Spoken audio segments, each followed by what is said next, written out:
Lunch time. আজকে মেনুতে ছিল পোলাও, প্লেন পোলাওয়ের সাথে ছিল সাদা চিকেন রোস্ট। আমাদের প্রায় প্রায় ঝাল চিকেন রোস্ট দেয়, প্রায় প্রায় সাদা চিকেন রোস্ট দেয়, যখন দিয়ে এদের যা মন চায়। আজকে এদের মন চেয়েছে সাদা চিকেন রোস্ট দেবে।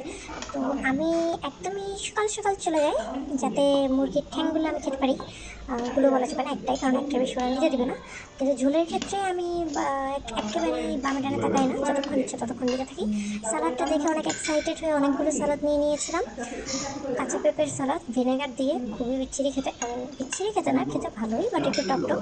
তো পরবর্তীতে আমি আমার বাকি সালাদটুকু পাশের জনকে দিয়ে দিয়েছিলাম। আর আলুর ক্ষেত্রে ওই যে যেহেতু একটু আর্লি আর্লি গিয়েছি এবং আশেপাশে খুব বেশি মানুষ ছিল না, তাই আমি বাম ডানে তাকিয়ে আজকে 4টার বেশি আলু নিয়ে নিয়েছি। হা হা হা। 5টা, 6টা। আচ্ছা আচ্ছা, কিনে ফেলার কিছু নাই, আমি মাঝে মাঝেই 4টা খাই, মাঝে মাঝে 5-6টা করে খাই। তো এ হচ্ছে আমার লাঞ্চ। Bye bye.